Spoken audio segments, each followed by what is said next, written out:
اللهم صل على سيدنا محمد النبي الأمي الحبيب العالي القدير العظيم الجاهي وعلى آله وصحبه وسلم.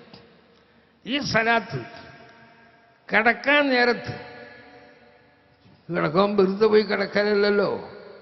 മനുഷ്യൻ പോയി വെറുതെ വിളിച്ച് ഒരു രണ്ടരക്കത്തെ നിൽക്കരുത്, അതില്ലെങ്കിൽ ഒന്നും കൊടുത്തിട്ട് കുറച്ച് പാത്തിയും ഉൾവല്ലാവും അൽമാഹത്തെയും ഓതല്ലോ.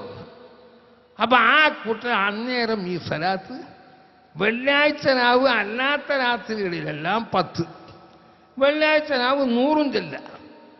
അങ്ങനെ ചെല്ലിയാൽ ആ മനുഷ്യൻ മരിച്ചു കഴിഞ്ഞാൽ അവൻ്റെ ശരീരത്തിനെ കബറിൽ വെക്കുന്നത് പൊന്നാര നബിൻ്റെ കൈ കൊണ്ടെടുത്ത് വെക്കും പോലെ എന്ന് ബഹുമാനപ്പെട്ട ഹിസ്ബുൽ ലഹരിൽ പല ആളുകൾ പറഞ്ഞതായിട്ട് സഅദത്തുദ്ദാറൈൻ എന്ന് യൂസുഫ് നബഹായിൻ്റെ കിതാബിൽ തന്നെ പറഞ്ഞിട്ടുണ്ട് കേട്ടോ. ആ സലാത്ത് എഴുതിക്കോ. ഈ 2 സലാത്തിനും എനിക്ക് ഇജാസത്തുണ്ട്.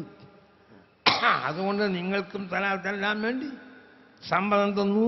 ഈ 2 സലാത്തുകൾ എല്ലാവരും പതിവായിക്കോ. കേട്ടോരും കേൾക്കാത്തവർക്ക് പറഞ്ഞും കൊടുത്തോ, ഒരു മുടക്കുമില്ല, അതിന് പ്രത്യേകം ചിലവൊന്നുമില്ല. അതുകൊണ്ട് പിന്നെ സലാത്ത് ഒരുപാടുണ്ട്. ഓരോരോ സലാത്തിനുള്ള ബഹുമാനങ്ങൾ കേട്ടാൽ നമ്മൾ ഏത് നന്നൊക്കെ ഈ സല്ലല്ലാഹു അലൈഹി മുഹമ്മദ് സല്ലല്ലാഹു അലൈഹി വസല്ലം ആരോട് ചോദിക്കണ്ടല്ലോ. അമലെന്ന് പൊളിഞ്ഞു പോകാത്തൊരു അമലുണ്ടെങ്കിൽ സലാത്തല്ലേ. ബാക്കി ഏത് അമലും പൊളിഞ്ഞു പോകും, സലാത്ത് പൊളിയൂല. ആ ഒരു വാഹനം സലാത്തിനുണ്ട്. ഇന്നല്ലാഹ വമലായികതഹു യുസല്ലൂന അലൻ നബി. അല്ലാഹു ഇടി കേട്ടിട്ട് വരണം. കെറിച്ചോളി നോമ്പോറ്റോളി എന്ന് പറഞ്ഞോടത്തൊക്കെ പറഞ്ഞു സുജൂദ് ചെയ്തോളി. മലക്കുകൾ സുജൂദ് ചെയ്യുന്നില്ലേ, മലക്കുകൾ റുക്കൂഇലില്ലേ, അതൊന്നും അവിടെ പറഞ്ഞില്ല.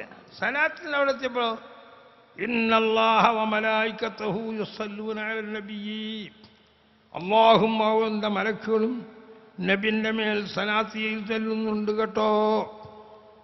അതുകൊണ്ട് സല്ലു, നിങ്ങളും ആ നബിൻ്റെ മേൽ സലാത്ത് ചെയ്തു. ലോകത്തെ ആരെല്ലാം നമ്മളോട് ഇവിടെ വെച്ച് ദുആ ചെയ്യാൻ, എന്നോട് മാത്രമല്ല അവരെ മനസ്സിൽ കരുതിയവർക്കും കൂടി, അവരെയും നമ്മളെയും ഹലാലായ മുറാദുകളെ മുഴുവനും മനസ്സിലാക്കി തരണേ റഹ്മാനെ. എല്ലാ ആഫാത്തുകളെ തൊട്ടും കാക്കണേ റഹ്മാനെ. സലാമത്താക്കി തരണേ റഹ്മാനെ. അല്ലാഹുവിൻ്റെ ദീനിന് വേണ്ടി ജീവിക്കണം, ദീനിന് വേണ്ടി മരിക്കണം, അതല്ലേ നമ്മളെ ലക്ഷ്യം.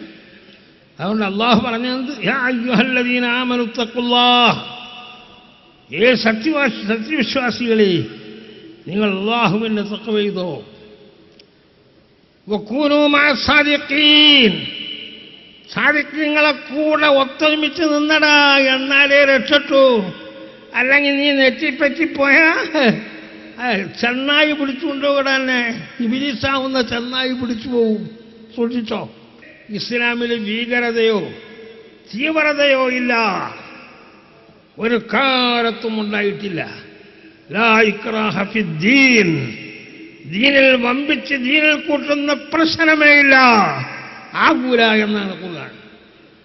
പിന്നെ ഇവിടെ തീവ്രത ഉണ്ടായാലൊക്കെ മുസ്ലിമിന്റെ പേരിൽ എന്തെല്ലാം ഉള്ളെങ്കിൽ പറയും.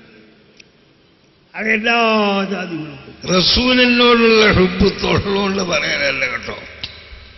തൊള്ളോണ്ട് പാടിപ്പറഞ്ഞുകൊണ്ടൊന്നും ഹുബ്ബാകൂല. ശരിയായ ഹുബ്ബ് ഹൃദയത്തിലുള്ളത് നമുക്ക് തന്നെ മനസ്സിലാവില്ല. എല്ലാ വിഷയത്തിലും ആ റസൂലിനെ മഹബത്ത് വെക്കാത്ത ആൾ ദുന്യാവിലുണ്ടാവും. മൃഗങ്ങൾ വരെ ഒരു ദിവസം ഒരു ഒട്ടകം റസൂലും സഹാബത്തും ഇരിക്കുന്ന മജ്‌ലിസിൽ ഒരു ഒട്ടകം ഇങ്ങനെ ഓടി വരും. ഒട്ടകത്തിന് ബുദ്ധിയുണ്ടോ? ഇല്ലല്ലോ, മൃഗല്ലേ അത്. ഓടി ഓടി വരുന്നുണ്ടപ്പോൾ റസൂൽ ഇങ്ങനെ നോക്കി, എന്താ ഈ ഒട്ടകത്തിന് ആരോ പായിപ്പിച്ചു വിടുക. നോക്കുമ്പോൾ അതിൻ്റെ പിന്നാലെ ഒരാളുണ്ട് വരുന്നത്. ഒട്ടകം വന്ന് റസൂലിൻ്റെ അടുത്ത് വന്ന് അതെന്തോ ഒന്ന് മുരളി. അതിൻ്റെ ഭാഷ ഇപ്പം നമുക്ക് തിരിയില്ല, തങ്ങൾക്ക് എല്ലാ ഭാഷയും തിരിയും. ശ്രീരാമനെ സിനിമാ നബിക്ക് വായിച്ചോലെ റസൂലിനറിയാത്ത ഒന്നും ഉണ്ടാവില്ല.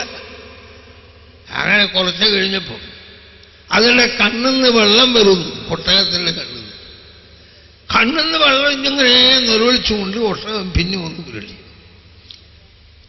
അപ്പോൾ അല്ല സഹാബത്തിനൊന്നും മനസ്സിലായില്ല. ഒടുവിൽ ആ ഒട്ടകത്തിനെ പിന്നാലെ വരുന്ന ആളെ വിളിച്ചോളൂ, ഇതേ നിന്റെ ഒട്ടകത്തിനെ നീ വിൽക്കണോ? ഓ വിൽക്കണം.